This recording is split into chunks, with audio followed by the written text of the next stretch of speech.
तो let's see, एक मैं कुछ अच्छा कुछ कंसेप्ट भी हैं जो आपको ना बुक से मेमोराइज करने हैं। मैं वर्ड मेमोराइज का यूज़ कर रहा हूँ, क्योंकि अगर आप कहते हैं कि इसको दूसरा वर्ड हमारे पास स्लैंग लैंग्वेज कहते हैं रट्टा लगाना, नेट लगा रहा रट्टा नहीं, मेमोराइज कर लें। कुछ वर्ड्स ऐसे हैं जिन्हें हमें मेमोराइज करने की ज़रूरत है। तो मैं ट्यूरिंग चैप्टर से स्टार्ट कर लेता हूँ, और ये चैप्टर इम्पॉर्टेंट है विथ रिस्पेक्ट टू कि आपका इसमें तकरीबन फाइनल एग्जाम का 30 से 40% इस चैप्टर से आएगा, चैप्टर 3 से 40% ऑफ एग्जाम तकरीबन यहाँ से। तो 40% सर। जी 40% सर। हाँ, 40% तकरीबन एग्जाम सर इसी। ये वैसे लास्ट टॉपिक भी है ना सर हमारे हाँ, कोर्स का? ये ट्यूरिंग मशीन का चैप्टर जो है ना इससे आएगा 40% एग्जाम। ठीक है, तो ट्यूरिंग मशीन के अंदर आप इसको देखें, जो बेसिक चीज़ें इसमें इन्होंने पहले ही बताया है कि ट्यूरिंग मशीन का कंसेप्ट है क्या और कब इंट्रोड्यूस हुआ। तो हमारे पास जो ट्यूरिंग स्टार्ट की या प्रपोज की थी पहले पावरफुल मॉडल, वो था एलन ट्यूरिंग। तो एलन ट्यूरिंग ने ये मॉडल प्रपोज किया था, ये 1936 में प्रपोज किया था। उसके बाद ये कॉमन नेम ट्यूरिंग मशीन से मशहूर हुआ उसी के नाम से, क्योंकि उसका नाम एलन ट्यूरिंग था, तो हमने उसके नाम उसी नाम से उसका ट्यूरिंग मशीन के नाम से फेमस हो गई। अच्छा जी, उसके अलावा अब अभी तक आज तक हम कहते हैं कि ये उस वक्त की बात है, लेकिन उसके बाद भी हमने रिसर्च की और कंटिन्यूसली इम्प्रूव मॉडल बनाते गए। लेकिन हमने ये देखा कि जितनी भी हम एडवांस कंप्यूटर की सिमुलेशंस बनाते हैं वो ट्यूरिंग मशीन से भी बनाई जा सकती है। तो इस बेसिस पे हम कहते हैं कि there is no powerful model other than the Turing machine. मतलब जो काम दूसरी पावरफुल मशीन में कर सकती है वो ट्यूरिंग मशीन भी कर सकती है। तो इस तरह से हम कह सकते हैं कि Turing machine is equivalent to that machine, और तभी हम कह सकते हैं कि ट्यूरिंग मशीन से पावरफुल मॉडल नहीं। So Turing machine can do everything that real world computer can do. यहाँ से हम ये आर्गुमेंट निकालते हैं कि ऐसा कोई काम नहीं है जो ट्यूरिंग मशीन ना कर सकती है। जो आज का कंप्यूटर पावरफुल कंप्यूटर कर सकता है, तो Turing machine everything that can be done by the Turing machine. दूसरा यहाँ पे हम कहते हैं कि जी Turing machine can not solve certain problem. यहाँ हम लिमिटेशंस का भी जिक्र करते हैं। हम ये नहीं कहते कि जी दुनिया का हर प्रॉब्लम जो है वो सॉल्वेबल है। तो यहाँ पे हम थोड़ा थ्योरी को भी डिस्कस करते हैं कि देखें जी everything is not solvable, there are something which are not solvable. Solvability की लिमिट आ जाती है। जैसे आपको याद होगा कि जब हम एनएफए और डीएफए कर रहे थे तो वहाँ पे हम एक लिमिट लगा रहे थे पंपिंग लेमा की। तो पंपिंग लेमा हमारे पास लिमिट करता था कि जी रेगुलर का पंपिंग लेमा इंसिस्ट करता था कि रेगुलर लैंग्वेज के अंदर ये पावर नहीं है। इसी तरह कॉन्टेक्स्ट का पंपिंग लेमा आपके पास इंसिस्ट करता था कि वो A N B N C N को वहाँ पे कॉन्ट्राडिक्ट आ रहा है, कि उसको बनाने की सकत जो है तो पीडीए के अंदर नहीं है। यहाँ हम ट्यूरिंग मशीन में जब आते हैं तो हम कहते हैं कि ट्यूरिंग मशीन का मॉडल जो है ये पावरफुल मॉडल है, बट इसमें भी कुछ लिमिटेशंस हैं। और वो लिमिटेशन क्या है कि Turing machine can not solve certain problem. There are some problem which are not solvable by the Turing machine. उन प्रॉब्लम्स को हम कहते हैं कि ये डिसाइडेबिलिटी का इशू आता है। देखें, ट्यूरिंग मशीन का जो बेसिक कंसेप्ट है वो ये है कि या तो ट्यूरिंग मशीन जो है वो आपके किसी सर्टेन सर्टेन जो है आपकी प्रॉब्लम उसको डिसाइड करके बता दे कि ये प्रॉब्लम सॉल्वेबल है, या ये बताया कि ये सॉल्वेबल नहीं है। जैसे हमने कोई कहा कि ट्यूरिंग मशीन को अगर हम कोई स्ट्रिंग देते हैं तो उस स्ट्रिंग में बताती है कि इट इज डिसाइडेबल और नॉट डिसाइडेबल। डिसाइडेबल का मतलब ये इट इज एक्सेप्टेबल और नॉट एक्सेप्टेबल। तो ये इसका मतलब ये हुआ कि ट्यूरिंग मशीन में एक कैपेबिलिटी है, लेकिन देयर आर सम प्रॉब्लम जिसमें ट्यूरिंग मशीन डिसाइड ही नहीं कर पाती कि ये एक्सेप्टेबल है या एक्सेप्टेबल नहीं है। अब इसकी एक एग्जांपल मैं आपको देता हूँ। अगर मैं आपसे पूछूं कि लार्जेस्ट प्राइम नंबर क्या है, कोई बता सकता है लार्जेस्ट प्राइम नहीं नंबर सर। Till today? नहीं सर। जी सर वो एक कंप्यूटिंग की उससे बाहर है सर। कौन से बाहर है सर मतलब? सर वो मूवी है एक द रोबोट, उसमें चिट्टी द रोबोट होता है, वो बताता है N25 पता नहीं क्या करके ऐसा कुछ। वो एक बड़ा नंबर है, यानी अब तो 32 डिजिट तक चला गया या उससे ज्यादा चला गया। यानी जिस तरह कंप्यूटिंग की पावर बढ़ती है ना, हम कहते हैं वो नंबर भी जैसे बढ़ता जाएगा सर। आपका पहले जो नंबर था वो आपका इंटीजर था, वो 4 बाइट का था, 2 बाइट का था, फिर 4 बाइट का हुआ, फिर 8 बाइट का आ गया, लॉन्ग आ गया, फिर वेरी लॉन्ग आ गया। तो जितना बड़ा आपकी इंटीजर स्टोरेज मैनिपुलेशन है उतना आप उसको क्या करते हैं, डिवाइड करते रहते हैं। देखिए सिंपल लॉजिक क्या है, प्राइम नंबर कैसे मालूम करते हैं, आप कहते हैं कि जी जो प्राइम फैक्टर हैं एक नंबर नंबर से उसे डिवाइड करते हैं, तो वो अगर नंबर प्राइम फैक्टर से डिविजिबल है तो वो प्राइम नहीं है, अगर डिविजिबल नहीं है तो वो इट सेल्फ प्राइम। ठीक है, यस ये सर। हमारे पास लॉजिक है सिंपल। लेकिन हम क्या करते हैं, अगर वो डिविजिबल नहीं है तो हम कहते हैं कि ये प्राइम है, और फिर उससे अगला नंबर लेते हैं, +1 करके +2 करके फिर हम चलते जाते हैं आगे, और इस तरह से हम नंबर निकालते जाते हैं। तो हम ये कहते हैं कि गूगल पे भी अगर आप सर्च करें तो वो कहेगा largest prime till to date, या टिल कंप्यूटेशनल पावर जो आपके पास मौजूद है उनसे प्रोड्यूस होने वाला, लेकिन ये नहीं कहते कि इससे बड़ा प्राइम नंबर है या नहीं। अगर आपकी ट्यूरिंग मशीन को ये प्रॉब्लम दिया जाए कि बताएं कि इससे बड़ा प्रॉब्लम प्राइम नंबर एग्जिस्ट करता है या नहीं, या ये सबसे बड़ा प्राइम नंबर है, इज इट ट्रू और फॉल्स, तो वो कह देगी आई डोंट नो। तो ट्यूरिंग मशीन क्या करेगी, हैंग हो जाएगी। मतलब वो ये भी नहीं कह सकती कि ये सबसे बड़ा प्राइम नंबर है, और वो ये भी नहीं कह सकती कि ये सबसे बड़ा प्राइम नंबर नहीं है, हो सकता है उससे बड़ा कोई प्राइम नंबर एग्जिस्ट ही ना करता हो दुनिया में, यूनिवर्स में। हम कह सकते हैं कि पॉसिबल है उससे बड़ा प्राइम नंबर दुनिया में एग्जिस्ट ही कर सकता हो, लेकिन जब तक हम ये प्रूव ना कर दें कि एग्जिस्ट नहीं कर रहा, तब तक हम ये नहीं बात कह सकते कि नहीं वाकई एग्जिस्ट नहीं कर रहा। क्योंकि हमें क्या चाहिए होता है, कंप्यूटेशनल के अंदर और मैथमेटिक्स के अंदर कोई प्रूफ चाहिए होता है। जब हम कोई क्लेम करते हैं कंट्रडिक्शन। कि ये काम नहीं है तो हमें उसका प्रूफ चाहिए। तो ना हम ये कह सकते हैं कि इससे बड़ा प्राइम नंबर है, ना ये कह सकते हैं कि इससे बड़ा प्राइम नंबर नहीं है। अगर हम कह सकते कहें कि इससे बड़ा प्राइम नंबर है, वो निकालेंगे, फिर कहेंगे क्या इससे बड़ा है, फिर उसको निकालेंगे, फिर इससे बड़ा है निकालेंगे, तो चलाते जाएंगे प्रोसेस। तो हम इस पावर पॉइंट पे नहीं पहुंच सकते कि इससे बड़ा प्राइम नंबर नहीं है, और ना ही इस पे कि इससे बड़ा प्राइम नंबर है। तो यहाँ आके ट्यूरिंग मशीन आपकी फेल हो जाती है। तो आप कहते हैं Turing machine can not solve problem, मतलब there are some problem which are not computable by Turing machine, where computer Turing machine halt in the infinite loop. तो हम कह देंगे that's called halting problem. So in real sense, the problem are beyond the theoretical limitation of computing. ये हम conceptually तो हम discuss कर सकते हैं, लेकिन आपकी जो theoretical computational limit है ना उससे ये beyond है। आपकी theoretical computation के मॉडल फेल हो जाते हैं।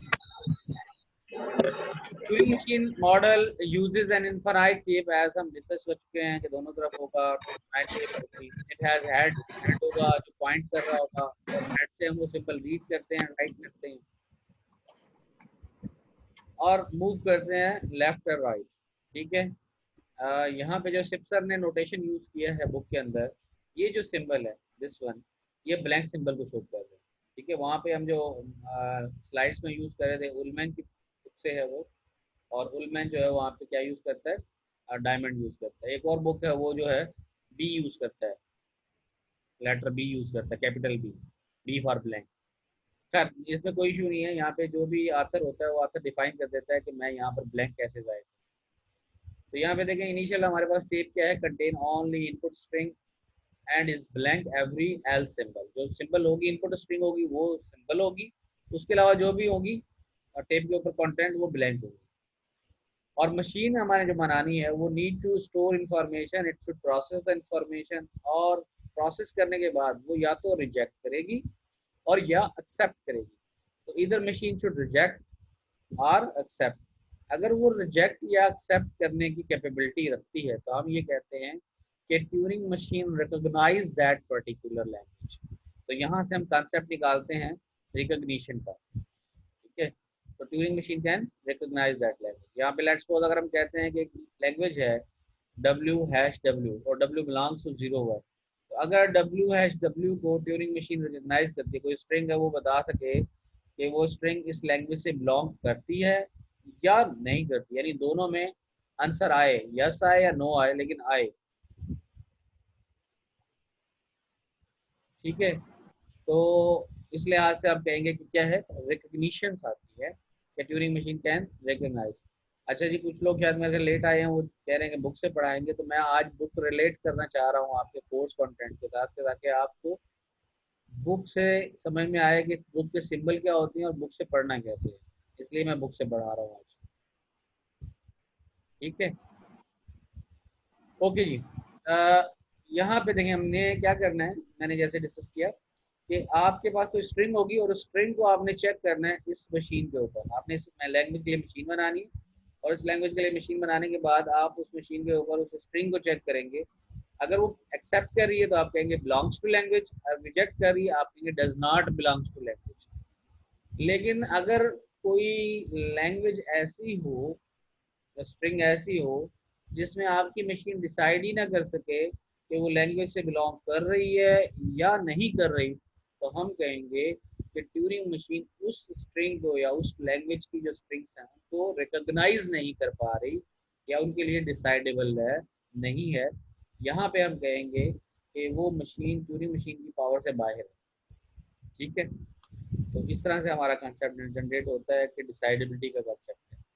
अब यहाँ पे मैं रिलेट करता हूँ उस कंसेप्ट को कि हम अगर थ्योरेटिकल कंप्यूटर साइंस को ब्रेकअप करें तो दो हिस्सों में ब्रेकअप करते हैं। एक हमारा कंसेप्ट है कंप्यूटेबिलिटी और दूसरा कंसेप्ट है कम्प्लेक्सिटी। पहली हम चीज़ देखते हैं कि आया कि मशीन किसी प्रॉब्लम को कंप्यूट कर सकती है या नहीं। अगर हमारे पास आता है यस कंप्यूटेबल है, फिर हम डिसाइड करते हैं कि कंप्यूटेबल है तो कम्प्लेक्सिटी क्या है फिर उसकी।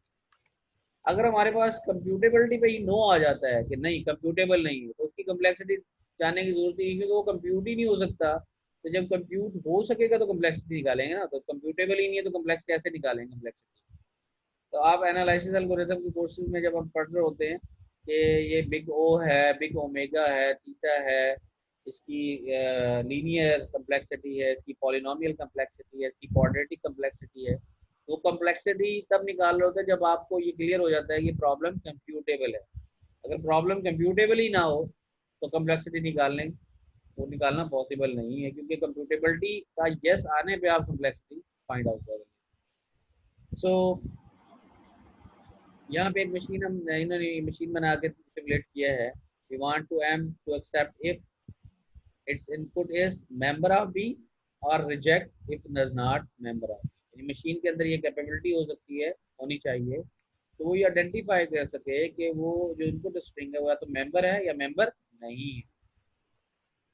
ठीक है, इसके लिए आप डिज़ाइन करते हैं सिंपली, और पूरी डिज़ाइन उसने बताई है, हैश को सेपरेटर के तौर पे यूज़ किया है और फिर उसने स्टेप्स बनाए। स्टेप्स बनाना ज़रूरी है। जब भी आप कोई मशीन बनाए, कोई प्रॉब्लम लें तो उस प्रॉब्लम को स्टेप्स पर डिवाइड करें।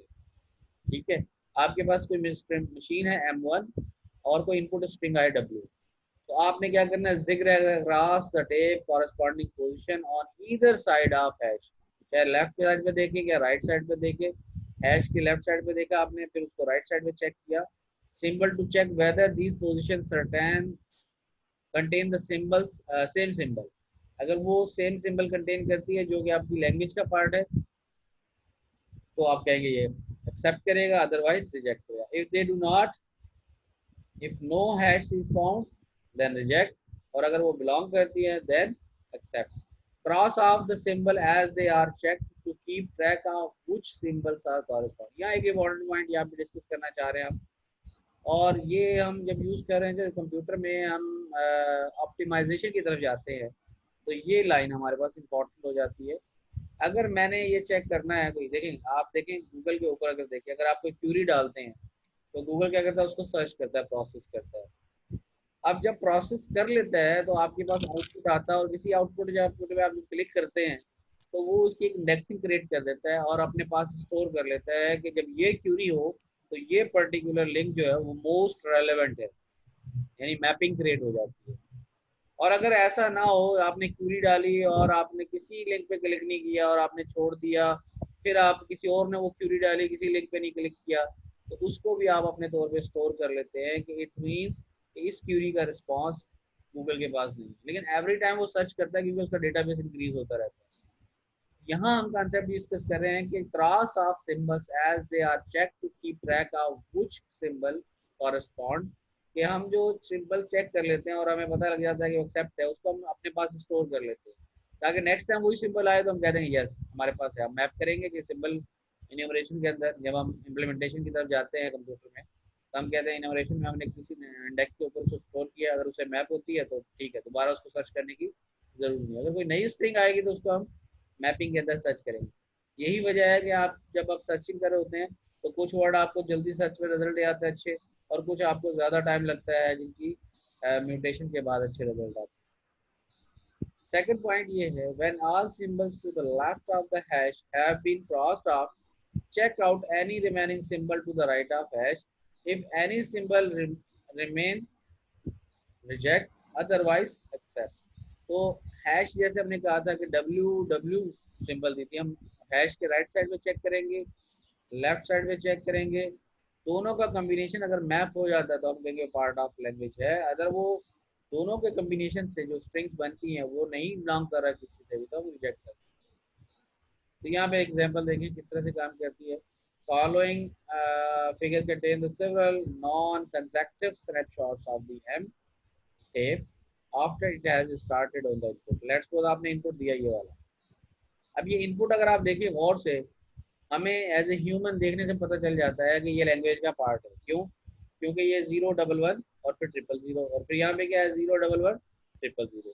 लेकिन क्योंकि Turing machine is not an intelligent, वो क्या करेगा, कंपेयर करेगा। उस कैसे कंपेयर करेगा देखें, लॉजिकली देखें। लॉजिकली क्या करना होगा इसको, लॉजिकली डिफरेंट मशीन आप बना सकते हैं। आपने ये सिंबल लिया इनपुट और ये सिंबल लिया, अब आप क्या करें कि आप पहली सिंबल को मैच करेंगे हैश के बाद पहली सिंबल, दूसरी सिंबल को मैच करेंगे हैश के बाद दूसरी सिंबल से, तीसरी सिंबल को मैच करेंगे हैश के बाद तीसरी सिंबल से, और ये प्रोसेस कंटिन्यूअस चलता जाएगा। इस प्रोसेस से आप आइडेंटिफाई करेंगे, अगर ये दोनों तरह से आप राइट साइड कवर कर लेते हैं और लेफ्ट साइड कवर कर लेते हैं और दोनों मैचिंग में आ रही है तो आप कहेंगे पार्ट ऑफ लैंग्वेज है। अगर एक जगह पे भी आपका कंफ्लिक्ट आ जाएगा तो आप कहेंगे पार्ट ऑफ लैंग्वेज नहीं है। बात आप अपनी माइक ऑफ कर दें, वॉइस कम हो जाएगा।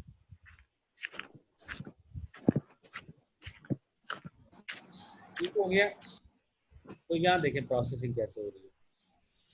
इसने लिया इनपुट, हेड आया 0 पे, 0 पे इसने 0 को कन्वर्ट कर दिया एक्स आया 1 पे। अब 1 को देखने के बाद इसने कहा सिंबल चेंज हो गई, तो ये सारी सिंबल्स को स्किप कर देगा और आएगा राइट साइड पे, और राइट साइड पे देखेगा तो पहला जैसे 0 आया तो उसको उसने एक्स कन्वर्ट कर दिया। इसका मतलब यहाँ पे भी एक्स है और यहाँ पर भी एक्स है। अब फिर लेफ्ट साइड पे आएगा और लेफ्ट साइड पे चेक करेगा सेकंड सिंबल को, सेकंड सिंबल पे 1 है, अब 1 को इसने एक्स कन्वर्ट कर दिया। अब इसको ढूंढना है कि राइट साइड पे भी 1 होना चाहिए एक्स के बाद, तो ये वापस आएगा और राइट साइड पे भी ढूंढेगा कि 1 होना चाहिए एक्स के बाद, 1 है तो उसको वो एक्स बना देगा। फिर लेफ्ट साइड पे जाएगा और लेफ्ट साइड पे जो सिंबल होगी वैसी ही सिंबल वो सर्च करेगा राइट साइड पे, और ये प्रोसेस कंटिन्यूअस चलता जाएगा टिल दैट ये मैच कर ले तमाम सिंबल्स को। अगर तमाम सिंबल मैच हो जाएंगे तो कहेगा एक्सेप्ट, अदरवाइज कहेगा रिजेक्ट। ये मैकेनिज्म हम जो बनाते हैं इसको ट्रांजिशन ग्राफ में शो करें तो हम कहते हैं Turing machine in form of transition graph. और जब हम इस प्रोसेस को शो करें, यूं भी शो कर सकते हैं, this is also a computation. Michael system जो है वो कंप्यूटेशन इस तरह से शो करता है, जैसे मैंने कल की क्लास में दिखाया था आपको, टाइम 0, टाइम 1, टाइम 2 पे एक्सोग्राफिकल ऑर्डरिंग में स्टेटमेंट्स को शो करते हैं। तो वहाँ पे वो ऐड को पॉइंट कर रहा होता है, फिर नेक्स्ट स्टेटमेंट को पॉइंट कर रहा होता है, सर वैसे। सर सही, जो टाइम 1 है इसके अंदर जब हमने 0 रीड किया, 0 रीड करने के फिर टाइम 2 में भी ये लेफ्ट साइड पे नहीं आया, जब 1 आया फिर उसके बाद आया है ना, जी तो ये 0 रीड करने के फौरन बाद लेफ्ट साइड पे नहीं जाएगा। नहीं, स्टेप्स बता रहे हैं हम इसमें। देखिए इसमें मैंने बताया था ना लेक्सोग्राफिकल ऑर्डरिंग के अंदर हम स्टार लगाते हैं ना, स्टार ऑपरेटर। हाँ जी हाँ स्टार जी। ऑपरेटर क्या होता है कि इसके मतलब ये है कि आप लॉजिक बता रहे हैं वो कर कैसे रहे, इसके दरमियान में स्टेप्स हैं वो स्किप करेगा, read 1 right 1, read 1 right 1, read 0 right 0 ऐसे करेगा। ठीक और जब ये हैश आगे लेफ्ट पे आ जाएगा तो फिर वो एक्स कन्वर्ट करेगा, फिर दोबारा राइट पे जाएगा, फिर लेफ्ट पे जाएगा, इस तरह ही प्रोसेस। तो यहाँ पे हमने एक सिंबल कहा है, इसको मूव किया राइट, मूव किया राइट, मूव किया राइट, मूव किया राइट, राइट करते करते आएगा, तो इस तरह से मूव करेगा। ठीक है जी सर। अच्छा। और तो ये स्नैपशॉट, इसको हम क्या कहेंगे, ये snapshot of the Turing machine M computing on the input this one. अब यही स्नैपशॉट जो है आप लेक्सोग्राफिकल ऑर्डरिंग में शो कर सकते हैं। जो सेट ऑफ स्टेटमेंट्स मैंने कल करके दिखाई थी आपको कि वो क्यू 1 पॉइंट कर रहा होगा x को, फिर वो 1 को पॉइंट करेगा, फिर 2 को पॉइंट करेगा, और इस तरह से सीक्वेंस ऑफ स्टेट चलती जाएंगी। और फाइनल में अगर वो मैच कर लेता है और फाइनल स्टेट में आ जाता है, if the cursor is in final then we say accept.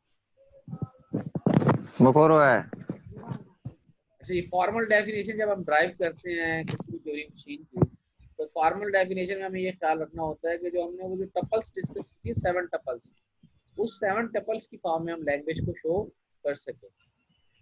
और वो 7 टपल्स क्या हैं, यहाँ पे हमें देखने की जरूरत है कि 7 टपल्स के अंदर हमारे पास किस तरह से मशीन। अच्छा जी, लेकिन माइक जिनको क्वेश्चन नहीं करना वो माइक अपना ऑफ कर लें, जब क्वेश्चन करना हो तो माइक ऑफ करें, तो फौरन ऑफ कर दिया करें। ये प्रैक्टिस बना लें, आपके आपके लिए भी फायदेमंद है और आपके कोलीग्स दोस्तों के लिए भी, ताकि वो कुछ सीख सके। फॉर्मल डेफिनेशन जो है हमारे लिए ट्यूरिंग मशीन की, वो हम कहते हैं the heart of definition of Turing machine is transition function. वो बताएगा कि आपकी ट्रांजिशंस कैसे होती हैं, डेल्टा जिसको हम कहते हैं, because it tells us how the machine gets from one step to next step. इन स्टेप वाइज हम कैसे चलेंगे। जिसने ट्रांजिशन फंक्शंस बना लिए पूरी मशीन के, तो उसका मतलब उसने पूरा ट्यूरिंग मशीन करेक्ट बना दी। For a Turing machine delta takes from Q into टा। क्यू क्या है, सेट ऑफ स्टेट, टा क्या है, input alphabet on the tape. अच्छा, ट्रांजिशन सर इसमें क्या करेगा, इनपुट में हमारे पास क्या होगा, एक स्टेट होगी और टेप अल्फाबेट होगी। आउटपुट में क्या होगा, स्टेट होगी, टेप अल्फाबेट होंगे और मूवमेंट होगी लेफ्ट और राइट। देखें, आपको याद होगा कि ट्रांजिशन फंक्शन क्या करता है, हम कहते हैं, कल हमने डिस्कस किया था जैसे कि delta delta is Q naught comma a, और आउटपुट क्या होगा, Q1 बी आर। मतलब ये हुआ Q0 ए, और आउटपुट क्या होगा, Q1 बी, लेफ्ट या राइट दोनों में से एक। तो इनपुट में हमारे पास स्टेट और रीडिंग सिंबल होती है, और आउटपुट में writing symbol, state, output state और ट्रांजिशन मूवमेंट होती है लेफ्ट या राइट। हम दोनों में से किसी एक साइड में जाते हैं, या तो हम लेफ्ट पे जाते हैं या हम राइट में जाते हैं, तो ये हमारी ट्रांजिशन मूवमेंट कहलाएगी। तो that's fantastic when we are doing computation. Sir 10 हमारे पास, देखिए ये आ गया हमारे पास डेल्टा। डेल्टा क्या है, क्यू ऑन इनपुट ए, मतलब ये हुआ कि आप क्यू स्टेट पे हैं, रीड करेंगे ए, और आउटपुट क्या होगा, राइट करेंगे आर, सॉरी, और आउटपुट स्टेट होगी आर, और राइट करेंगे बी, और मूवमेंट होगी आपकी लेफ्ट। तो ये डेल्टा ट्रांजिशन।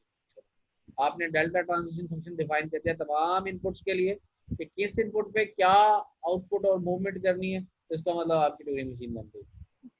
और आपने उस लॉजिक के साथ कि आप क्या करना चाह रहे हैं उस कंप्यूटेशन के अंदर, आपका आउटपुट क्या है, टारगेट क्या है, टारगेट को सामने रखते हुए आप ड्राइव करेंगे। अच्छा, टारगेट कैसे बनाएंगे, आपको टारगेट बनाने के लिए आपको डिफाइन करना पड़ेगा कि आपकी जो 7 टपल्स है वो कैसे काम कर रही है। ये 7 टपल्स वो आ गई जो डेफिनेशन 3.3 फॉर्मल डेफिनेशन में है। ट्यूरिंग मशीन इज 7 टपल्स, जिसके अंदर Q सेट ऑफ स्टेट्स है, sigma set of input alphabet है, टा सेट ऑफ टेप अल्फाबेट है, डेल्टा ट्रांजिशन फंक्शन है, Q0 इनिशियल स्टेट है, Q एक्सेप्ट स्टेट है, और एक Q है दूसरा जो रिजेक्ट स्टेट। अच्छा, इनको एक्सेप्ट स्टेट और रिजेक्ट स्टेट हम यहाँ पर ब्रेकअप कर रहे हैं, एक्चुअली तो ये स्टेट्स होंगी, एफ हम बनाते हैं सर स्टेट वाला।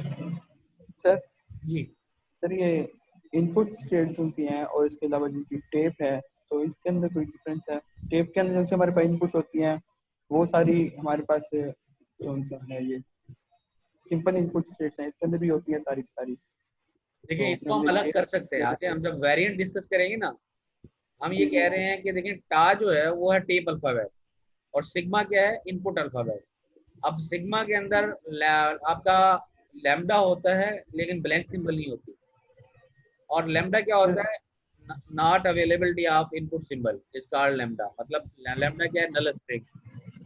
और नल स्ट्रिंग हमें लिखवाना ही नहीं होता ब्लैंक के ऊपर, हम कभी भी टेप के ऊपर नल स्ट्रिंग नहीं लिखवाते। नल स्ट्रिंग का मतलब है इनपुट हमारा नल है, जब हम उसको नल स्ट्रिंग करेंगे।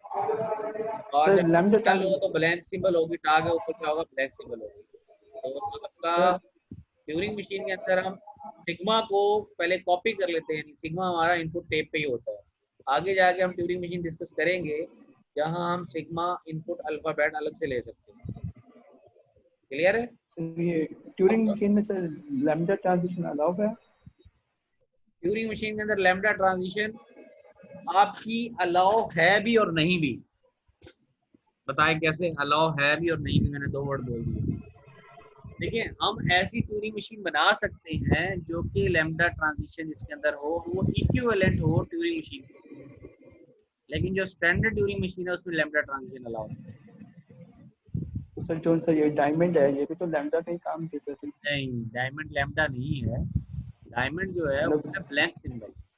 ब्लैंक सिंबल ब्लैंक अलग स्ट्रेट, चीज है और लैम्डा अलग चीज है। लैम्डा में तो ब्लैंक स्ट्रेट ही नहीं होती है। नहीं, लैम्डा का ये हम कहते हैं कि लैम्डा मतलब नल स्ट्रिंग, और ब्लैंक सिंबल क्या है, टेप के ऊपर जो जहाँ रीड या राइट कराते हैं उस पोजीशन के ऊपर अगर कुछ ना लिखा हो तो उसको हम कहते हैं ब्लैंक। जी ठीक है, ये दोनों डिफरेंट। जी सर। अच्छा ये क्यू यहाँ पे डिफाइन कर रहे हैं हर चीज को। Q is a set of states, sigma is input alphabet not containing the blank symbol. Clearly explain आ गया पॉइंट 2 अंश।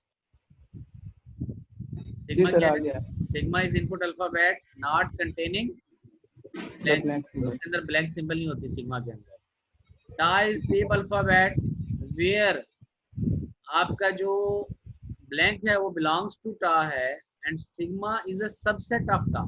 सिग्मा क्या हुआ? सबसेट ऑफ टा। अब आप कहेंगे सर सिग्मा तो उसके अंदर तो फिर लैम्डा भी होता है और वो सबसेट ऑफ टा हुआ तो इसका मतलब कि टा के ऊपर जो है वो लिखवाया जा सकता है लैम्डा, ऐसा है? हम्म।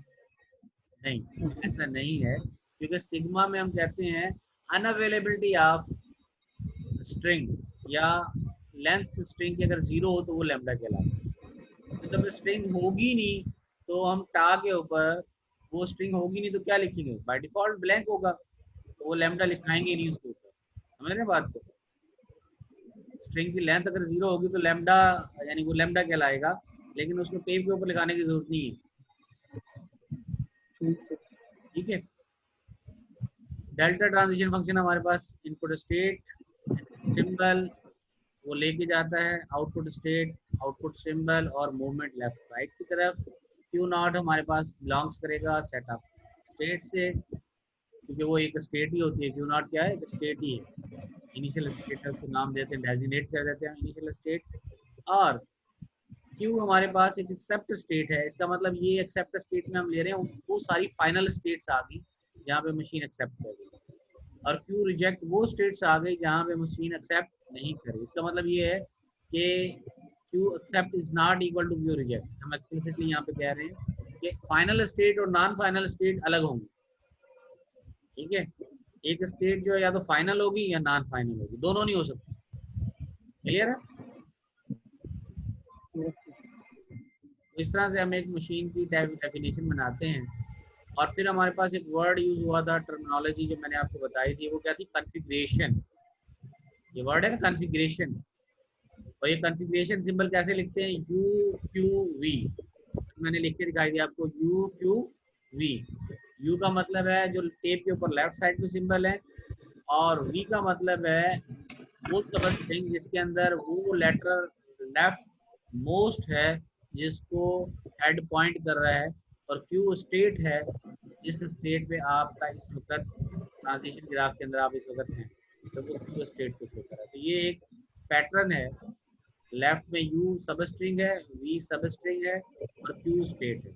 आपकी जो ट्रांजिशंस अगर आप इस तरह से लिखें तो ये कहलाता है आपकी मशीन की configuration. That's called configuration. Setting these three item, कौन कौन से? Left symbol, state, right symbol और हेड। तो ये अगर आप शो कर दें तो ये कहलाती है आपकी कॉन्फ़िगरेशन। इसकी एग्जांपल यहाँ देखें, यहाँ दी है कि अगर आप यूँ है कि 1011 और Q7011 है, इसका मतलब है कि आप Q7 स्टेट पे हैं और जो कि हेड पॉइंट कर रहा है जीरो पे पॉइंट कर रहा है, तो आप इसको इस ट्रांजिशन को यूँ लिखेंगे। That's called configuration of Turing machine. ये आपकी particular configuration of Turing machine आ गई। हेड पॉइंटिंग टू Q0, और हेड के लेफ्ट में क्या है? 1011 और हेड के राइट में क्या है 011111। तो इस स्टेट को आप यूँ लिखेंगे, that's called configuration of Turing machine. ठीक है। Here we formalize the intuitive understanding of how the Turing machine compute। Configuration के अंदर हमने बताया आपको कि आप कॉन्फ़िगरेशन बनाएंगे C1, C2, C3। तो ये कॉन्फ़िगरेशन आपको यील्ड कर रही होंगी कि C1 के बाद आप C2 पे जाएंगे, C2 के बाद आप C3 पे जाएंगे। तो ये एक सिंगल स्टेप्स को शो कर रही होगी। और अगर आप इन सिंगल स्टेप्स को डिफाइन करना चाहें तो आप कहते हैं कि अगर यहाँ पर है तो आउटपुट आपको ये यील्ड करेगा। अगर आपके सिंगल स्टेप्स के अंदर ट्रांजिशन के डिफरेंस जो है सिंगल स्टेप। अगर आप मल्टीपल स्टेप्स लेना चाहें तो फिर आप मल्टीपल स्टेप में स्टार का नोटेशन यूज करते हैं। ठीक है।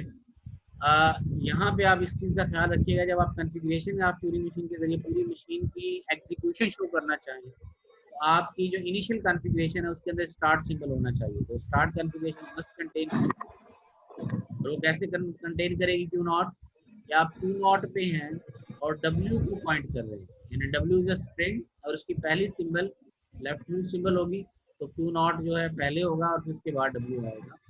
डब्ल्यू क्या है, स्टार्ट स्टेट है। तो आपकी ये स्टार्ट कॉन्फ़िगरेशन कहलाएगा। फिर आप set of instantaneous set of configuration के जरिए चलेंगे। अंश अपना माइक ऑफ कर ले, फिर क्वेश्चन के टाइम ऑन कर दिया करो।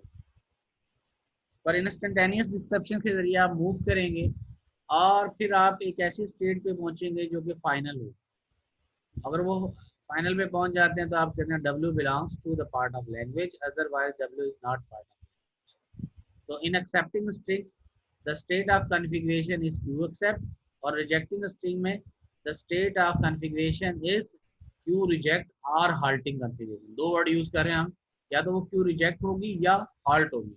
halt का मतलब क्या है, वो इनफाइनाइट लूप में अगर फंस जाए तो उसको हम कहते हैं वो रिजेक्ट ही है, क्योंकि वो कभी भी फाइनल पे नहीं पहुंचेगी। वो अगर इनफाइनाइट लूप में चलती जाए left right left right left right और कभी फाइनल की तरफ मूवमेंट या प्रोग्रेस ना करे, तो हम कहते हैं कि फिर इसका मतलब ये हुआ कि ये रिजेक्ट ही हो जाएगी, क्योंकि हम इनफाइनाइट लूप तक तो इंतजार नहीं कर सकते। जैसे आपको याद होगा कि वाइल लूप में अगर आप सेमी कॉलन लगा दें वाइल लूप के बाद, तो आपकी मशीन जो है इनफाइनाइट लूप में फंस जाती है। Do not yield further configuration, though, because machine is defined to halt when the Q accept state or Q reject state।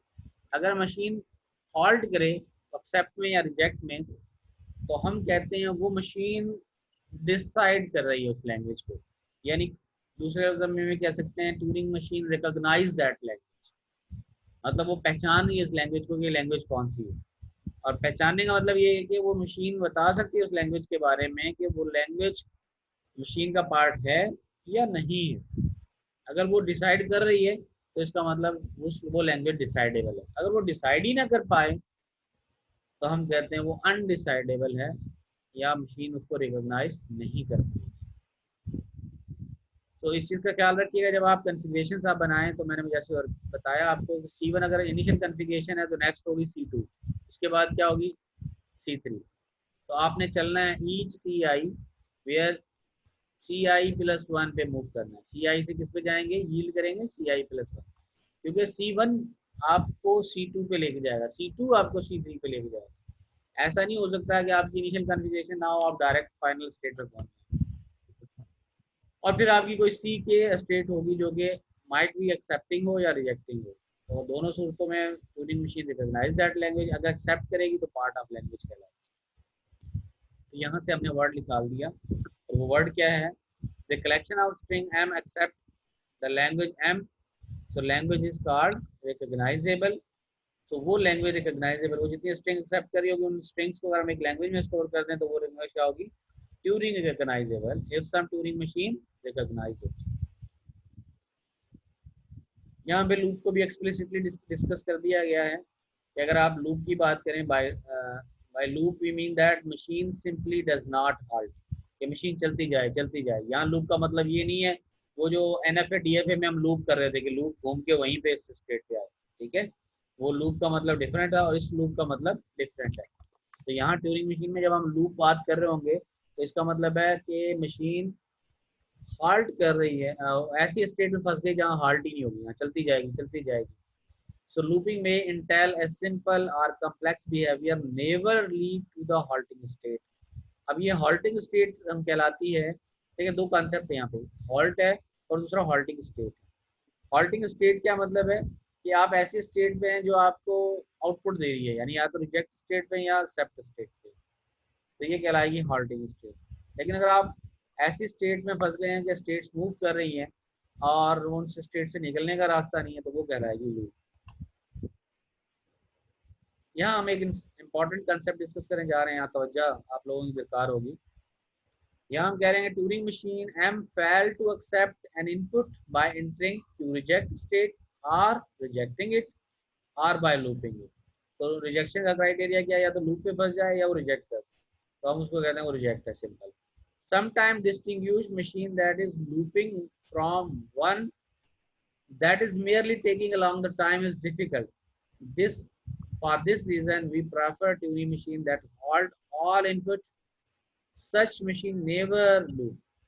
अगर आपके पास ऐसी मशीन है जिसमें हर स्ट्रिंग पे वो हॉल्ट कर रही है, लूप में नहीं फंस रही, that these machines are called decider. ऐसी machines को हम decider कहते हैं। तो यहाँ पे हमने एक डेफिनेशन ड्राइव की है रिकॉग्नाइज और डिसाइडर के दरमियान, ठीक है।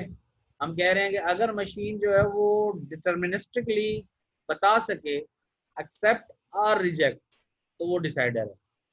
अगर वो डिटर्मिनिस्टिकली ये बता ना सके एक्सेप्ट और रिजेक्ट, यानी वो एक तीसरी पॉसिबिलिटी हो उसमें, और तीसरी पॉसिबिलिटी क्या है, इनफाइनाइट लूप में। अच्छा, इनफाइनाइट लूप में हमें ये नहीं पता कि वो कब लूप से निकलेगा, हमें तो बाहर लग रहा है वो इनफाइनाइट चल रहा है, हो सकता है वो 100 साल बाद निकला है लूप से, इतनी कंप्यूटेशन करने के बाद बाहर आ जाए।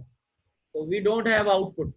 तो ऐसे आउटपुट के लिए हमारे पास जब आउटपुट ना हो तो हम कह सकते हैं कि जी पता नहीं है क्या होगा, डिसाइड होगा, we can not decide it, तो हम कहते हैं अनडिसाइडेबल। तो टर्मिनोलॉजी हमारे पास आती है अनडिसाइडेबल। तो Turing machine are called decider because they always make decision to accept or reject. A decider that recognize some language is also said to be decide language. तो यहाँ से हमने डेफिनेशन बनाई है और वो है Turing decidable or simply decidable if some Turing machine decided। अब देखें दोनों में फर्क है, recognize और decide। recognize में ये पॉसिबिलिटी है कि जो रिजेक्ट स्टेट है ना वो इनफाइनाइट लूप है, लेकिन डिसाइड में ये पॉसिबिलिटी नहीं है। डिसाइड में क्या होगा कि ट्यूरिंग मशीन क्या करेगी, डिसाइड करेगी। बात समझ में आ रही है कि ट्यूरिंग मशीन क्या करेगी, बताएगी कि एक्सेप्ट हो रहा है, ये रिजेक्ट हो रहा है। अगर वो इनफाइनाइट लूप में फंसता है तो वहां पे प्रोबेबिलिटी है, चाहे 0.001 हो, ये प्रोबेबिलिटी है कि वो कभी ना कभी फॉर लूप से निकला है, और लूप से निकलने के बाद किसी स्टेट में जाके या तो एक्सेप्ट हो जाए या रिजेक्ट हो जाए। तो हम कहेंगे कि Turing machine recognise that language but does not decide it, ठीक है। उसके बाद ट्यूरिंग मशीन की एग्जांपल्स हैं। इन कॉन्सेप्ट में अगर कोई कंफ्यूजन हो तो आप पूछ सकते हैं।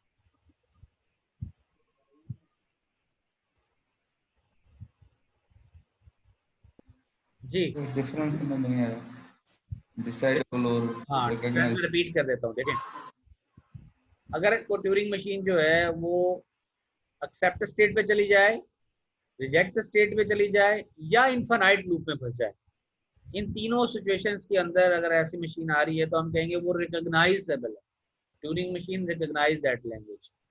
लेकिन अगर उसके अंदर वो लूप वाली कैपेबिलिटी ना हो, यानी लूप ना हो उसमें, वो या तो एक्सेप्ट स्टेट में हो या रिजेक्ट स्टेट में हो, तो हम कहेंगे वो डिसाइडर है। इसके चलें लेमैन की एग्जांपल में आपको बताऊं तो यूं समझ लें, अगर मैं आपको बोलूं या आपका दोस्त आपको बोलता है यार चलो पिकनिक पे चले कल, आप बोलते हैं हाँ चलते हैं, या आप बोलते हैं नहीं मैं नहीं जा सकता, तो इसका मतलब आपने डिसाइड कर लिया, समझ रहे हैं। अगर आप ये बोलते हैं यार सोचेंगे बताऊंगा, तो सोचेंगे इस बारे में, तो इसका मतलब ये है कि आपने मैसेज तो समझ लिया लेकिन आप डिसीजन पे नहीं पहुंचे अभी। बात समझ में आई? सही है जी सर। तो अगर आपने मैसेज को ट्रांसफॉर्म कर लिया, मैसेज को अंडरस्टैंड कर लिया, प्रोसेस कर लिया, बट डिसीजन कैपेबिलिटी नहीं है, तो रिकॉग्नाइज कहलाएगा, Turing machine recognise that language but does not decide that. अब कंप्यूटेशनल के लिए हमें क्या होता है, डिसाइडिंग चाहिए होता है, डिसाइड करें हम यस और नो, आउटपुट कब आएगा, यस और नो। अगर गूगल के ऊपर हम क्यूरी डालते हैं और गूगल या तो बोलेगा मेरे पास इसका रिजल्ट है, या कहेगा रिजल्ट नहीं है, ठीक है। अगर वो कहे हाँ ढूंढता रहे, और वो आपका जो बिजी साइन है चलता रहे चलता रहे चलता रहे, तो आप क्या करते हैं, क्रॉस बटन को क्लिक करते हैं और बंद कर देते हैं, ऐसा ही है। आपकी कोई एमएस वर्ड या एप्लीकेशन चलते चलते हैंग हो जाए, वो जूम जूम करती रहे, तो इसका मतलब क्या करते हैं आप, अगर आपको ये श्योरिटी हो कि 2-3 सेकंड बाद, 4 सेकंड बाद, मिनट बाद दोबारा से रीस्टोर हो जाएगी, तो आप वेट करते हैं, वरना आप क्रॉस कर देते हैं जब आपको यही अंदाजा नहीं होता कि इसका रिस्पॉन्स कब आएगा। तो उस सूरत में हम कहते हैं कि वो रिकॉग्नाइज तो कर रहा है आपके इंस्ट्रक्शन को, लेकिन डिसाइड नहीं कर पा रहा कि करना क्या। क्लियर? जी सर। ओके जी, अब आप थोड़ा सा देखिए यहाँ पे इसने 1 और 2 लगाया भी था, यहाँ पे 2 लिखा हुआ है ना ट्यूरिंग डिसाइडेबल पे, और वहाँ पे ऊपर लिखा हुआ है 1 ट्यूरिंग रिकॉग्नाइज पे। तो इसमें अगर देखें नीचे जाके फुट नोट होता है, वो कहता है कि कुछ बुक्स जो है ना इसको कहती हैं रिकर्सिवली इन्यूमरेबल, जो टर्मिनोलॉजी है ना जिसको हम ट्यूरिंग रिकॉग्नाइजेबल कह रहे थे। दूसरी बुक में आपको शायद वर्ड मिले, और हो सकता है क्विज में मैं ये वर्ड दूं, और हो नहीं सकता बल्कि दूंगा, ताकि आपको दोनों के अंदर मैपिंग पता चल जाए। रिकर्सिवली इन्यूमरेबल, और दूसरा वर्ड है रिकर्सिव लैंग्वेज। जो ट्यूरिंग डिसाइडेबल होती है वो रिकर्सिव लैंग्वेज होती है, और रिकर्सिवली इन्यूमरेबल जो होती है वो ट्यूरिंग रिकॉग्नाइजेबल होती है लेकिन डिसाइडेबल नहीं होती। यहाँ से मैं एक बड़ा इंपॉर्टेंट पॉइंट आपके सामने डिस्कस करना चाह रहा हूँ, वो ये कि इस बात को समझ लें कि रिकर्जन जो है वो कंप्यूटर इसको सॉल्व कर सकता है, लेकिन कुछ वैसे प्रॉब्लम है जो रिकर्जन नहीं है, लेकिन अगर हम उनको किसी प्रॉब्लम को किसी तरीके से ट्रिक से हैंडल करें तो वो रिकर्सिवली इन्यूमरेबल बन सकते हैं। ठीक है, रिकर्सिवली इन्यूमरेबल बन सकते हैं। यानी अगर मैं आपको बोलूं सिंपल वे में कि जी आप यूं करें कि जो समंदर है ना उसके ड्रॉप्स कैलकुलेट करें, कर सकते हैं? It's open question for all. कोई ऐसा बंदा जवाब दे जो क्लास में बोलता ही नहीं, नो सर। ये बात नहीं। नहीं सर। क्या कोई ऐसा मैकेनिज्म नहीं हो सकता कि हम सी के ड्रॉप्स कैलकुलेट कर लें? सर हाँ, एक फिक्स्ड वेट की ड्रॉप्स कैलकुलेट कर लें, फिर हम एस्टिमेटेड लगाएं कि सी में कितने गिलासेस या फॉर एग्जांपल उतने अमाउंट ऑफ वाटर होगा, फिर हम मल्टीप्लाई करें समहाउ छोटे पीसेस में तोड़ के सर।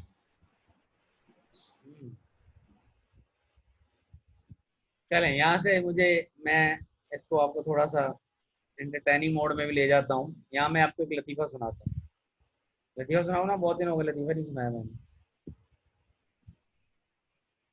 सर बिस्मिल्लाह। पास कर दे recording. Yes sir. So recursively enumerable की जो हम एग्जांपल देते हैं या उसको एक्सप्लेन करते हैं, वहाँ पर हम वो डिस्क्रीट का जो प्रॉब्लम होता है जिसको हम कहते हैं रैशनल नंबर्स की कैलकुलेशन।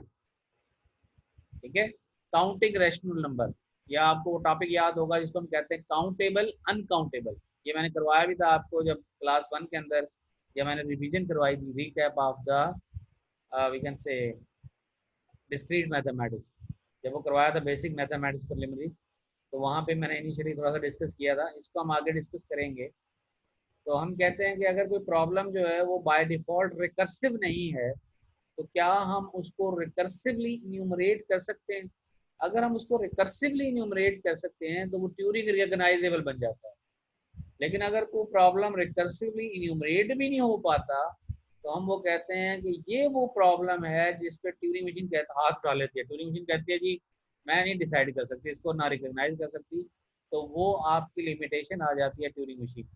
जैसे एक एग्जांपल तो मैंने लार्जेस्ट प्राइम नंबर की बताई, और इसी तरह से अगर आप उसको ड्रॉप ऑफ वाटर या गैलेक्सीज के अंदर स्टार्स कैलकुलेट करना, या इस तरह के जो हाइपोथेटिकल प्रॉब्लम है जिनका अभी तक कंप्यूटेशनल साइंस जो है उनका प्रॉब्लम सॉल्व नहीं कर पाई, वो प्रॉब्लम आपके आ जाते हैं जिसको हम कहते हैं अनडिसाइडेबल या ट्यूरिंग नॉट रिकॉग्नाइजेबल।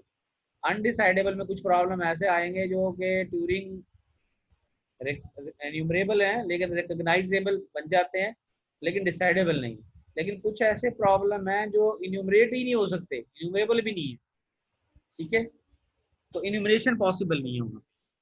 तो इस टॉपिक को मैं बड़ा डिटेल में लेके चलूंगा इंशाल्लाह अगले हफ्ते, क्योंकि पॉसिबली इसके लिए थोड़ा सा ज़्यादा दिमाग चाहिए, हो सकता है साथ साथ में आपको इसको अगले हफ्ते लेंगे और फिर इसके बाद भी इसके ऊपर एक क्लास लगाएंगे, क्योंकि इसमें आपका दिमाग खुश होने के ज़्यादा चांसेस है, ठीक है। तो ये थोड़ा सा हार्ड टॉपिक है लेकिन थोड़ा सा इंटरेस्ट पैदा करेंगे और समझेंगे तो वो समझ में आ जाएगी चीज़। मैं इसको लिंक कर देता हूँ आप लोगों के साथ ताकि आप थियोरेटिकल कंप्यूटर साइंस की लिमिटेशंस को भी समझें कि कहाँ जाके ट्यूरिंग मशीन फेल हो जाती है। खैर, अब हम कंटिन्यू करते हैं ट्यूरिंग मशीन की एग्जांपल्स में। यहाँ पे कुछ ट्यूरिंग मशीन की एग्जांपल है जो कि इंटरेस्टिंग है। इनमें से इंशाल्लाह एक आधा प्रॉब्लम जो है इससे मिलता जुलता प्रॉब्लम जो है आपके मिड में और फाइनल में आएगा, तो इनकी मशीन की आप प्रैक्टिस कर लें। एक मशीन यहाँ पे एग्जांपल है कि आपने एक ऐसी मशीन बनानी है जो कि 0 power 2 power n where n is greater than 0 language को रिकॉग्नाइज करे, and language consisting of all string zeros, सिर्फ जीरोस हैं उसमें, वन नहीं है। तो एस कितने जीरो होंगे इसमें, अगर n की वैल्यू 1 हो जाएगी तो कितने जीरो होंगे, 2। n की वैल्यू 2 होगी कितने होंगे, हेलो कोई नहीं बोल रहा, 40 4 जीरो कैसे होंगे, n की वैल्यू 2 होगी तो 2 की पावर 2 4 हो जाएगा। हाँ 0 की पावर 4 हो जाएगी तो 16 आ और जाएंगे। अगर 3 होगी n की वैल्यू 8, 4 8 होगी 16, 4 हो जाएगी तो 16, 5 हो जाएगी तो 16 32। 32 तो देखिए 32 आपकी जो अभी ये लैंग्वेज बन रही है, इसका मतलब ये लैंग्वेज बता रही है आपके बाइनरी नंबर सिस्टम को। आ रही बात समझ में, यस सर। n की वैल्यू 0 है तो क्रूज की तादाद होगी 1, ठीक है। 1 2 4 8 16 32 128 256, 128 के बाद कितना आएगा 64, और 256 64 128 256 and then 512 उसके बाद 1024 and 2048 and so on, clear. इस तरह से यस आपकी सर। मशीनें ये स्ट्रिंग इस तरह की स्ट्रिंग बनाएगी। अब इन स्ट्रिंग्स को देखते हुए आपने ट्यूरिंग मशीन बनानी है जो बाइनरी नंबर सिस्टम को रिकॉग्नाइज कर सके, यानी binary number of zeros, clear. यहाँ पे मशीन की डिस्क्रिप्शन है, कहता है on input string w sweep left right across the tape crossing of every other zero, ठीक है, crossing of every other zero if in stage 1 the tape contains single zero except if in step 1 in stage 1 the tape contain more than single zero then number of zero was odd reject। पहला तो हमने बना दिया कि जी odd होगा तो reject कर दो, यानी 1 तो एक्सेप्टेबल है, 1 के अलावा ऑड नहीं होना चाहिए। Is it okay. Binary number system में पहला डिजिट तो ऑड हो सकता है, यानी नंबर ऑफ जीरो कितने होंगे 1, उसके बाद कहीं ऑड नहीं आएगा, या तो 2 है फिर 4 है फिर 8 है 16 है 32 है, कहीं ऑड आ रहा है, तो ऑड पॉसिबिलिटी को हमने यहाँ पे रिजेक्ट कर दिया। फिर यहाँ कर रहे हैं return to head left end of the tape, और फिर रिपीट करेंगे स्टेज 1, और ये प्रोसेस चलता जाएगा जब आपकी कैलकुलेशन जो है वो 2 की पावर n बनाए। यहाँ पे आप इसको स्टेज को एक्सप्लेन किया है, पहले आप इसका क्यू बना लें, क्यू में आप बताएंगे जितनी भी स्टेट बनेगी 2 3 4 जितनी बनेगी आपकी, सिग्मा आपने बता दिया 0 है, टा आपके पास सिंबल्स कौन कौन सी हैं, अच्छा यहाँ पे आपने टा की सिंबल जरूर देनी है, देखिए इनपुट सिग्मा क्या है 0, लेकिन आप टा के ऊपर एक्स वाई जी जो यूज करेंगे टा में वो मेंशन करना जरूरी है, और टा पे क्या होगा ब्लैंक सिंबल होगी, और फिर आपने डिस्क्राइब करना है ट्रांजिशन फंक्शन को, ठीक है, और ट्रांजिशन फंक्शन डिटेल में बताएगा कितनी ट्रांजिशन होंगी, कैसे कैसे आप मूव करेंगे, यहाँ पे हमने नीचे दिया हुआ है, और start accept reject states are Q1 जो कि हमारे पास स्टार्ट स्टेट है, यहाँ पे एक्सेप्ट स्टेट है और रिजेक्ट स्टेट, ये आपकी मशीन है। इस मशीन के ऊपर आप अपने स्ट्रिंग्स को चला के देखें और देखें कि क्या ये लैंग्वेज से बिलोंग कर रही है, और लैंग्वेज से बिलोंग कर रही है तो ओके एक्सेप्ट करेगी, अदरवाइज रिजेक्ट करेगी। तो आप इसके अंदर वन चेक करें।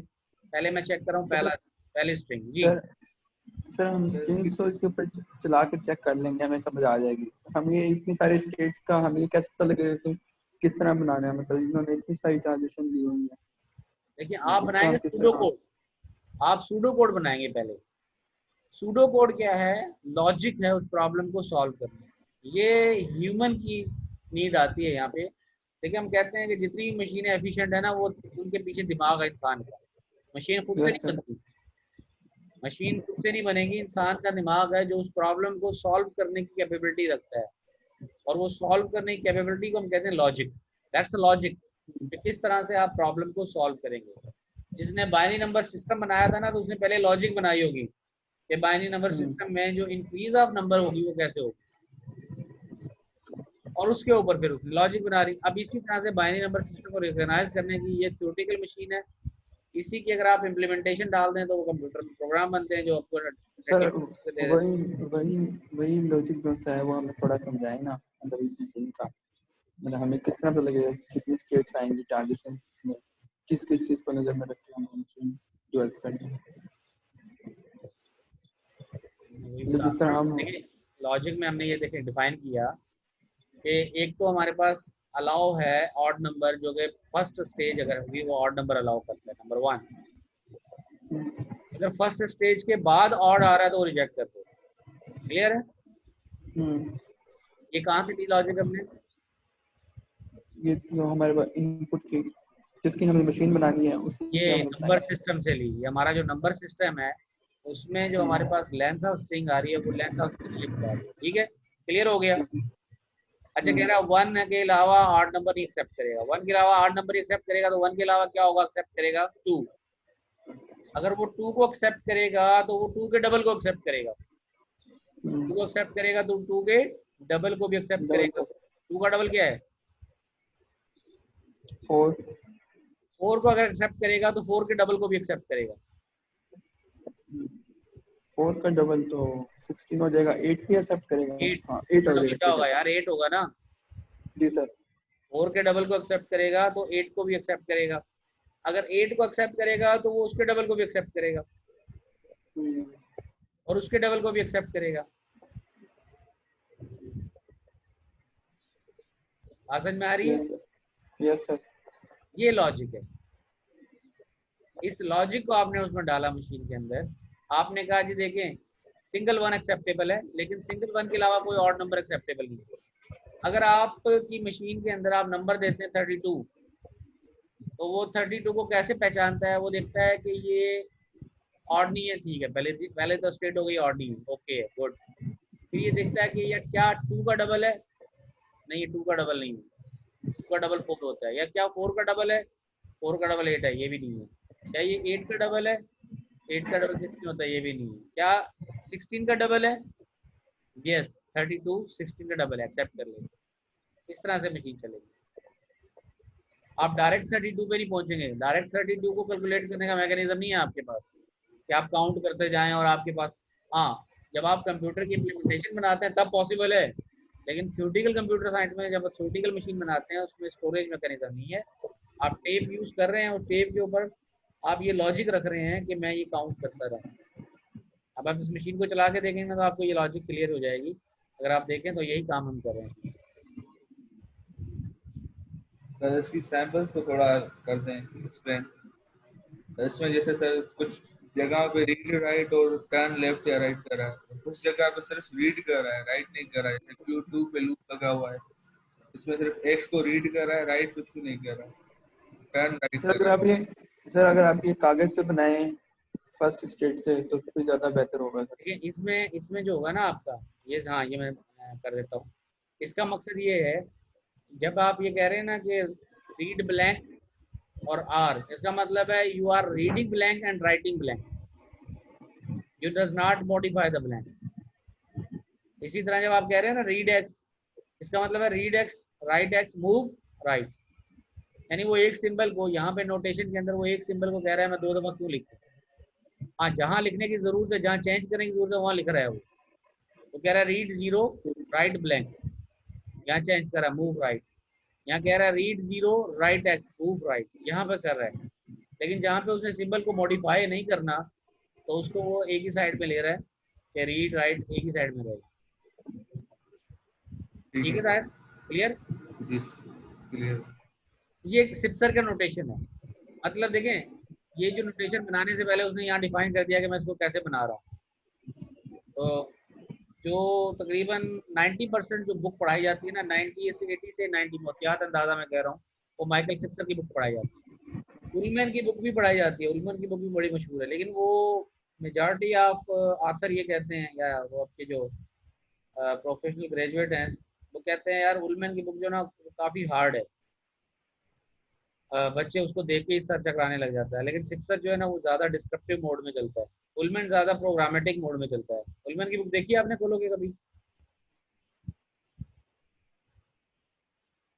No sir. जी सर। मज़े हो गए। सर आपने सिर्फ सर की रिकमेंड की थी तो हम यही पढ़ रहे थे इसकी वजह। अपने हालात देख के यही कहा मैंने, नहीं लेकिन मैंने उसमें डाली है उलमैन की आपकी और देन रिकमेंडेड बुक में।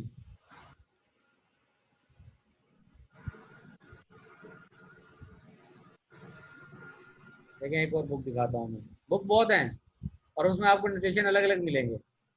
ये एलन पार्कर की बुक है। Let me share new screen. ये एलन पार्कर की बुक है, ठीक है। इस बुक का टाइटल है a concise introduction to language and machines. इसमें अगर हम डायरेक्ट जाएं ट्यूरिंग मशीन पे,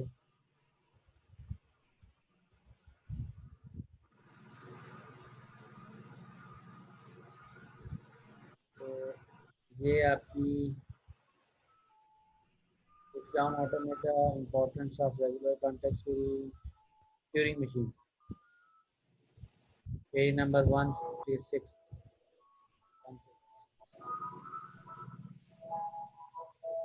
आइसक्रीम वाला आ गया भाई, इफ्तारी के लिए लेकर।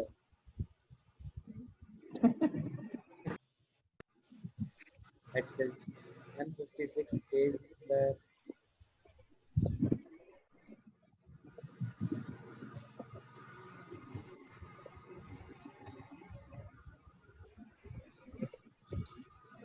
अच्छा यहाँ देखें, ये स्टेप्स को ऐसे बना रहा है, नजर आ रहा है? स्टेप्स को इस तरह से बना के दिखा रहे हैं। ये और सर नजर आ रहा है। एनालिटिक्स कॉन्स्टिट्यूशन है 156 कहाँ गया?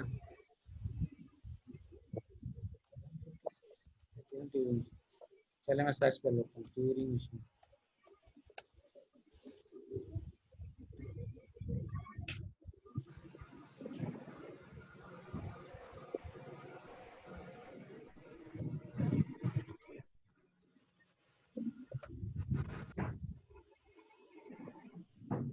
अब ये ट्यूरिंग मशीन है, देखें ये इसका नोटेशन है ट्यूरिंग मशीन का। इसका ट्यूरिंग मशीन का नोटेशन डिफरेंट होगा।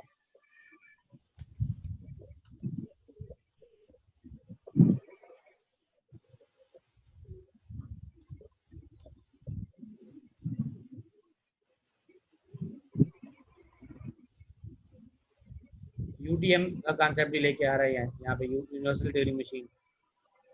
तो they have different concept, different style of writing the Turing machine.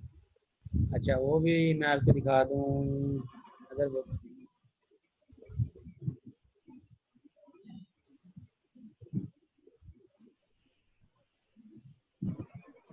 ये पीटर की बुक है, न्यू शेयर।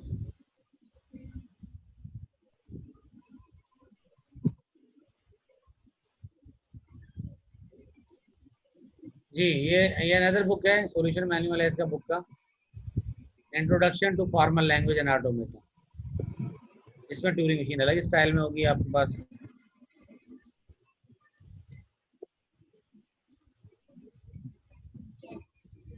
सर्चेबल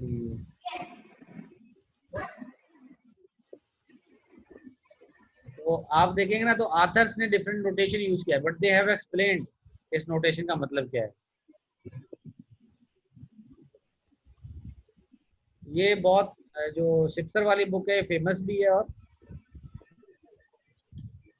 मोर रेलेवेंट है।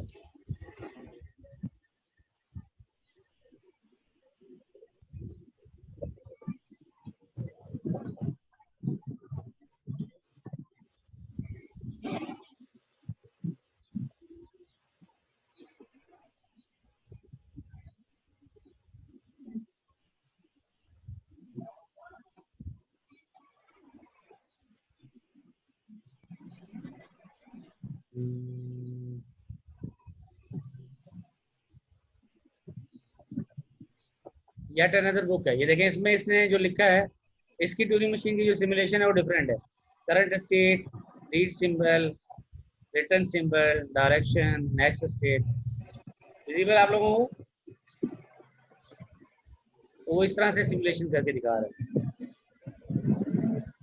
ये प्रेजेंट स्टेट, ये टेबुलर फॉर्म में दिया है प्रेजेंट स्टेट, और 0 हो तो क्या करेगा, 1 होगा तो क्या करेगा, P होगा तो क्या करेगा, input symbol. At another style, यहाँ ब्लैंक के लिए बी को कैपिटल वर्ड यूज करा है, बी कैपिटल ब्लैंक सिंबल के लिए। यहाँ पे बी 0 0 1 0 बी इस तरह से है, ठीक है। अब इस पे आगे जाके वो डिफरेंट मशीन्स काउंटिंग प्रॉब्लम भी बना रहा है, एप्पल को काउंट करना है, येलो को काउंट करना है, ग्रीन को काउंट करना है, इस तरह से एडवांस लेवल पे इसको सिमुलेट कर रहा है। और यहाँ पे इसने देखें जो मैं डिस्कस कर रहा था अभी आपके साथ, recursively enumerable language and recursive language, उधर आ रहा है हंस? Yes sir. नजर आ रहा है? नजर आ रहा है तो ये जो डायग्राम बनाते थे वेन डायग्राम के जरिए, देखें चॉम्स्की हायरार्की के अंदर ये बताता है कि जो रिकर्सिव लैंग्वेज है उनका स्कोप कम है, रिकर्सिवली इन्यूमरेबल लैंग्वेज उनसे ज्यादा है। अब समझ आया, क्लियर हो गया। तो ट्यूरिंग मशीन जो है वो रिकर्सिव लैंग्वेजेस को क्या करता है, डिसाइड कर सकता है, तो इसलिए कहेंगे डिसाइडर, और इनको रिकॉग्नाइज करता है। रिकर्सिवली इन्यूमरेबल लैंग्वेज को क्या करता है, डिसाइड करता है, रिकॉग्नाइज करता है, डिसाइड नहीं कर सकता, यानी इन लैंग्वेजेस से जाके वो इनफाइनाइट लूप में फंस सकता है। लेकिन यहाँ बाहर भी लैंग्वेजेस हैं, ये जो सर्किल है ना इसके बाहर भी लैंग्वेजेस हैं, वो लैंग्वेज है जिनको आपकी ट्यूरिंग मशीन भी प्रोसेस नहीं कर पाती, जिनको हम कहते हैं कि Turing machine does not recognise that language. तो फिर उनके लिए क्या यूज होता है? उनके लिए कुछ भी, वो अनसॉल्वेबल प्रॉब्लम है। सर चला ये एक्सप्लेन करेंगे क्या क्या एक्सप्लेन करूं? वसीम पहले पूछो, एक्सप्लेन करते हैं। रिकर्सिव सर ये समझ में नहीं आई बेटा देखिए लैंग्वेज की हमने क्लासिफाई की है, कुछ लैंग्वेज आवाज कट रही थी ना इसलिए समझ में नहीं आई। देखिए कुछ लैंग्वेजेस ऐसी हैं जो रिकर्सिव हैं, जैसे फैक्टोरियल प्रॉब्लम क्या है, रिकर्सिव है ना, या रिकर्सिव सॉल्व करते हैं आप, तो ये रिकर्सिव है जिसको ट्यूरिंग मशीन डिसाइड कर सकती है। आप इनपुट दें तो वो बता देगी कि ये फैक्टोरियल इसका सही है या नहीं है, ठीक है। आप बताएंगे ये 4 का फैक्टोरियल है तो बता देगा ये 4 का फैक्टोरियल सही है। आप कहेंगे 4 का फैक्टोरियल जो है वो 15 है, वो कहेंगे नहीं गलत है, बता देगी मशीन। लेकिन कुछ ऐसी लैंग्वेज है जो रिकर्सिव नहीं है लेकिन उनको रिकर्सिवली इन्यूमरेट किया जा सकता है, तो वो कहलाती हैं रिकर्सिवली इन्यूमरेबल लैंग्वेजेस। लेकिन उसका एग्जांपल, उसकी एग्जांपल ऐसी है जैसा कि आपका जो फ्लो रैशनल नंबर है ना, रैशनल नंबर वो काउंटेबल नहीं है। आपको ना याद होगा कि हमने कहा था नेचुरल नंबर काउंटेबल हैं, इवन नंबर काउंटेबल हैं, ऑड नंबर काउंटेबल हैं, लेकिन रैशनल नंबर जो है वो काउंटेबल नहीं है, क्योंकि P/Q की शक्ल में लिख सकते हैं नंबर को। हाँ काउंटेबल नहीं है लेकिन इनको काउंटेबल बनाया जा सकता है यूजिंग रिकर्सिवली इन्यूमरेबल प्रोसेस। कौन सा प्रोसेस? रिकर्सिवली इन्यूमरेबल प्रॉब्लम, यानी हम उसको इन्यूमरेट कर लें तो फिर वो काउंटेबल बन सकती हैं, लेकिन बाय डिफॉल्ट वो काउंटेबल नहीं है। लेकिन आप ऐसे नंबर को देखें कि जो डेसिमल नंबर सिस्टम है ना वो तो काउंटेबल भी नहीं है और वो रिकर्सिवली इन्यूमरेबल भी नहीं है। अगर मैं आपसे पूछूं कि बताएं क्या रैशनल जो डेसिमल नंबर है, फ्लोटिंग पॉइंट है, क्या वो काउंटेबल है? नहीं सर वो डेसिमल नहीं ना, क्योंकि अगर हम मतलब 1 और 2 के दरमियान काउंट करने चले जाएं तो कभी हमें 2 और 3 के दरमियान काउंट करने का नंबर ही नहीं आएगा। हम 1 और 2 के दरमियान ही इनफाइनाइट नंबर है, वही काउंट नहीं कर पाएंगे तो 2 और 3 के दरमियान कब काउंट करेंगे? बात समझ में आ रही है? यस सर, हाँ इनफिनाइट नंबर है। हाँ, तो वो लैंग्वेज जो इनफाइनाइट भी, लेकिन इनफाइनाइट बोथ साइड में, मैंने एक इनफाइनाइट खत्म करें तो दूसरे इनफाइनाइट के पास आएंगे ना, तो वो लैंग्वेज, वो नंबर जो है वो यस सर। इस इन दोनों सर्किल से बाहर होंगे। वो ऐसे नंबर है जिनको ट्यूरिंग मशीन भी डिसाइड नहीं कर पाती, इसीलिए ट्यूरिंग मशीन क्या करती है, कट लगाती है। हम कहते हैं फ्लोटिंग पॉइंट नंबर जो है ना वो 8 डेसिमल तक काउंट करने, बस 8 डेसिमल में जितने स्टोर हो सकते हैं, 8 बाइट के अंदर, सॉरी 8 बाइट के अंदर जितने स्टोर होते हैं उतना काउंट करें। फिर हम वर्ड यूज करते हैं प्रिसीशन का, कि पॉइंट के बाद 2 डिजिट सिग्निफिकेंट है, उसके बाद सिग्निफिकेंट काउंट नहीं करते, 2 नंबर तक सिग्निफिकेंट, 3 नंबर तक सिग्निफिकेंट। यानी ये नहीं कह सकते कि हम कोई भी नंबर को सिग्निफिकेंट कंसीडर कर सकते हैं, कोई ऐसा हम सिंबल कंप्यूटर का सॉफ्टवेयर बना सकते हैं, मशीन बना सकते हैं। तो ये इन्यूमरेशन स्ट्रिंग्स का यहाँ पे जिक्र कर रहा है। ये बुक, इस बुक का लिखने का तरीका अलग है। ये देखो सूडो कोड को कैसे लिख रहा है। यहाँ पे अगर आप ट्यूरिंग मशीन को देखेंगे, उसका लिखने का तरीका ट्यूरिंग मशीन का अलग होगा। ठीक है, ये स्टार्ट, हाल्ट, यस, एल्गो के अंदर कैसे बना रहा है, will the program halt, start state से हाल्ट स्टेट में जाने के लिए अगर लूप आ जाता है तो वो लूप इनफाइनाइट चलता रहेगा, तो वो रिकर्सिवली इन्यूमरेबल लैंग्वेज हो सकती है, लेकिन रिकर्सिव नहीं है। Yes sir. ये प्रोग्रामिंग एग्जांपल देके भी बता रहा है, यहाँ पे आर्टिफिशियल इंटेलिजेंस के साथ कनेक्ट कर रहा है उसको। ये रिकमेंडेड बुक में आती है, आप अगर आप ज़्यादा थ्योरी लगने लगे आप तो इस तरह की बुक्स को रेफर कर सकते हैं। एआई में कैसे काउंटिंग प्रॉब्लम आते हैं, उनके प्रॉब्लम्स को कैसे सॉल्व करती है ट्यूरिंग मशीन, तो इस तरह के सिमुलेशंस पे आ जाते हैं। ठीक है, चलेंगे सर। अब सर अभी सिलेबस यहीं तक है या आगे भी पढ़ना है कुछ? क्या? अभी तो स्टार्ट हुआ है, अभी तो मोहब्बत का सर आगाज आगे ट्यूरिंग सर आगे और क्या क्या है जी? सर आगे और क्या क्या पढ़ना है ट्यूरिंग मशीन के बाद? चलें अभी 5 मिनट में आपको मैं ये भी दिखा देता हूँ कि क्या कर सकते हैं। स्लाइड दिखा दूँ आपको? स्लाइड वही खोल लें, आउटलाइन खोल लें सर। आउटलाइन खोलें। हमने वेरिएंट डिस्कस हाँ। करने ट्यूरिंग मशीन के। ये आपकी वीकली प्लान कहाँ गया? जो मैंने लगाया हुआ आपको नजर आ गया होगा, वीकली प्लान नहीं मिला?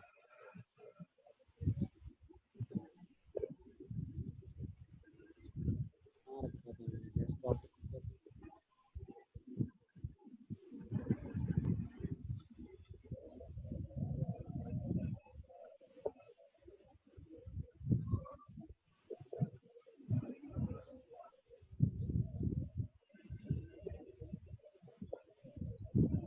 वो LMS पे अपलोड कर दिया था मैंने, डेस्कटॉप पे मैंने रखा था लेकिन अभी नहीं आ रहा। तो उसमें आपके वेरिएंट्स ऑफ ट्यूरिंग मशीन है और ये थोड़े से अर्निंग प्रॉब्लम्स की डिस्कशन है कि आप क्या ट्यूरिंग मशीन की चॉम्स्की हायरार्की है उसको हम एक्सप्लेन करें। ठीक है, और उसके बाद छुट्टी और क्या? बस चलो ठीक है। मिट्टू अभी ईद के बाद हम मिट्टू कंडक्ट करेंगे, फिर मैं आपको टाइम दूंगा कि आप ट्यूरिंग मशीन के वेरिएंट्स की और जो चॉम्स्की हायरार्की है उसकी प्रैक्टिस कर लें और फिर फाइनल क्रैक कर लेंगे, फाइनल के साथ कर लेंगे। ठीक सर, एक क्लास इसकी भी लेना हो जैसी कॉन्टेक्स्ट फ्री लैंग्वेज जो हमने डिजाइन करके है ना, तो मतलब इसका भी सर थोड़ी प्रॉब्लम्स हैं, वो मुश्किल होती है सर बनाने में। आपने क्लास मिस कर दी थी तो आप रिकॉर्डेड लेक्चर देखें, अगर फिर समझ में ना आए तो आप डिस्कस कर लें। मैंने ये कहा था कि फाइनल पहले कंडक्ट कर सकते हैं आप इससे जब होंगे सर सारे फाइनल, अगर कोर्स कंप्लीट हो रहा है तो आप फाइनल कंडक्ट कर लें बस। हाँ, वो डिस्कस करना पड़ेगा कंट्रोलर से, अगर वो परमिट करते हैं तो कर सकते हैं, लेकिन वो एक साथ दूसरी क्लासेस नहीं चल रही हैं अभी तक, एक साथ करेंगे तो अच्छा होगा। क्योंकि सर अभी प्रैक्टिस वगैरह कर रहे हैं ना, मतलब सर पहले ही कर लेते हैं सर, फिर वो पहले ही कर तो बेहतर होगा क्योंकि अभी हम प्रैक्टिस वगैरह कर रहे हैं। यस सर, चलिए हम डिस्कस कर लेंगे उनसे। ये टायर अभी मरवाएगा सर ये। क्योंकि सर अभी तक जो है ना बाकी को और कोई और कोर्स हुआ ही नहीं है, स्टार्ट नहीं हुआ, तो उनको लगी कंप्लीट करना है। पहले मैंने बताया आपको डिस्कस कर लेंगे, अगर एग्री होते हैं मैनेजमेंट कॉल कर लेंगे, ठीक है। चलें आज यहीं स्टॉप करते हैं। अब आप क्विज की तैयारी कीजिएगा। बुक को मैं बता रहा हूँ, बार बार रिपीट कर रहा हूँ, बुक को आप रेफर करके तैयारी कीजिएगा, क्योंकि मैं एग्जाम आपका क्विज में क्वेश्चन उससे डालूंगा बुक से, ठीक है। सर एक और क्वेश्चन था जी सर, किसी भी प्रॉब्लम के लिए हम एक से ज्यादा ट्यूरिंग मशीन बना सकते हैं? एक से ज़्यादा ट्यूरिंग मशीन, सर जैसे आपने कल एक प्रॉब्लम दी थी लेस देन और ग्रेटर देन वाली, हाँ बना सकते हैं, एक से ज़्यादा ट्यूरिंग तो मशीन। सर उसमें जो सूडो कोड दिया हुआ था ना, वो नॉन डिटरमिनिज्म की तरफ जा रहा था, मतलब एक ट्रांजिशन पे दो हमें जो है ना जगह मिल जा रहा था वो। ट्यूरिंग मशीन जो है ना वो डिटर्मिनिस्टिक है, और नॉन सर डिटर्मिनिस्टिक है तो फिर वो गलत हो जाएगी। तो सर उसको हम चेंज तो कर सकते हैं ना सूडो कोड को, अपनी प्रॉब्लम मतलब खुद अपना सॉल्यूशन दें उसी प्रॉब्लम का। हाँ चेंज कर सकते हैं, उसमें कोई दिक्कत ठीक है सर। नहीं। ठीक है, चलें okay sir. We stop here. University है ओके सर। सर, आप यूनिवर्सिटी हैं? नहीं भाई, मैं यूनिवर्सिटी गया था कल, तो गया था, सन्नाटा लगा हुआ था वापस। अच्छा, असिस्टेंट्स को तो बुला लिया वो इंजीनियरिंग वालों को दोबारा। हाँ काम